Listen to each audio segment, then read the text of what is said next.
Okay, so what I'm going to be doing is showing you my drawing process for really just using like photos for inspiration and the such. And just give you a quick idea of how I generate my ideas for like my larger paintings and the such. And so this is something that I've already done and am reusing it for, a great lofty purpose of creating myself a little block. It's the easiest way to ensure that I have a 5x7 square on my paper, because a ruler is great, but that's just a lot simpler for me. And so today the photo that we're going to use is just this koi photo here that I took on a trip somewhere. I'm guessing it's probably in California. But my idea is to just use it to see about, how we can get some, fish swimming here on the paper. We don't have to worry too much about being absolutely perfect with it. Because again, it's really just an idea generator. It's not, something that necessarily is going to be, framed down the road. I like to use a lot of my photos as inspiration. I think a lot of them can kind of stand on their own. But I also kind of like to take them and, make them my own, sort of imbue them with a little bit of what it is to be, at the space. And that might not necessarily always convey in the photo. And so another thing I do is, so I drew this fish looking at it this way. And so then now what I'm going to do is, I'm going to make the pond a little fuller. So I'll take the same fish and maybe, put him in a different position. I might have him go off the page a little bit, because, whenever you're taking a picture, you're looking in a koi pond, you're not seeing everything. You're going to see what you're, largely just focused on. And so I try to, keep that in mind when I'm laying things out, that I don't want to overwork it. I just want to make it, feel natural and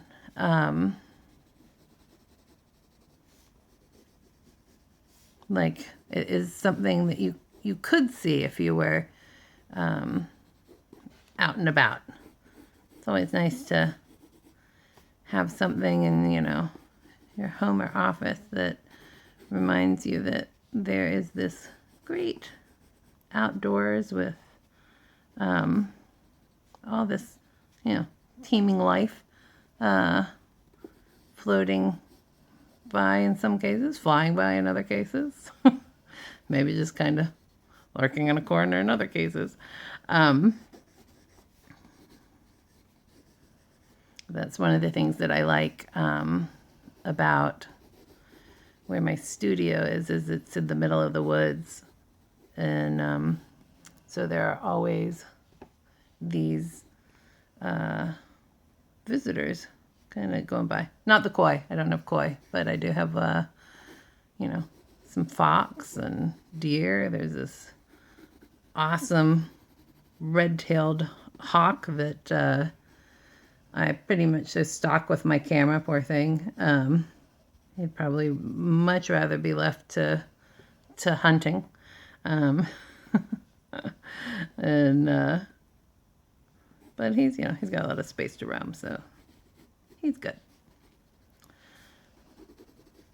All right, so what I want to do is, when I'm doing the sketch is I don't want to have it so that I have to translate it completely when I go to like make a painting.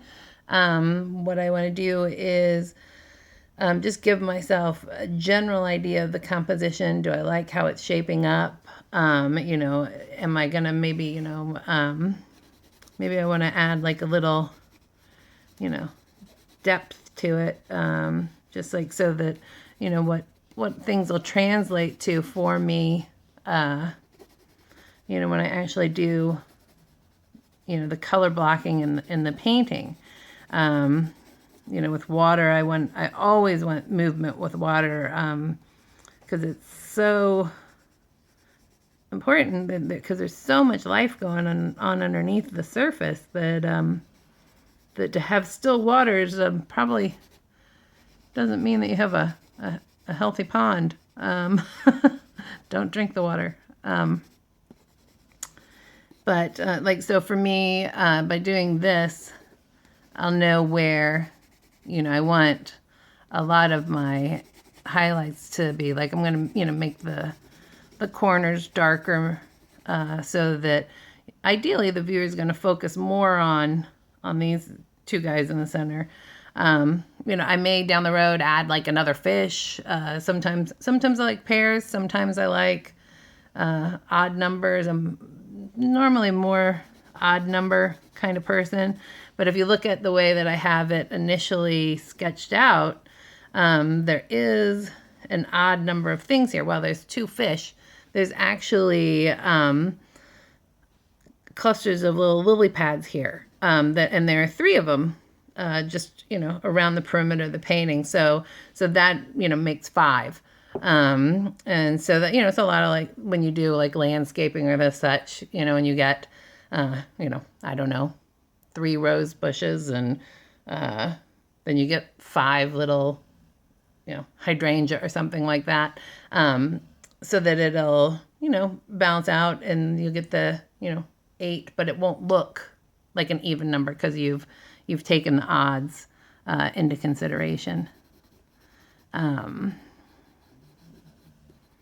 So basically, when I go to paint this, you know, a lot of the colors that I'm going to use are going to be, like this will be a very dark, maybe like a Prussian blue. I might mix that a little bit with like an alizarin crimson, to give it that really nice, like purpley dark. One of my favorite colors to use in a water painting is sap green, which probably doesn't seem normal, but a lot of the times there's going to be algae in the water. There's going to be trees reflecting in the water. Like you can see in this, you know, source that this is probably a lot more green than it is blue. But what I like to do is I like the coolness of the blue, but I also like the, you know, the pops of color with the yellow. These squiggly lines are assigned to me, like this is where my highlights are going to be, you know, running. And you want, for me, and I do recommend, you know, put them across the fish, because you see how that pushes those down, and so they're under the surface of the water, you know, moving about. And that's really probably it in a nutshell how I plan my paintings. So if you have any questions for me, any comments, just let me know. Thanks. Bye.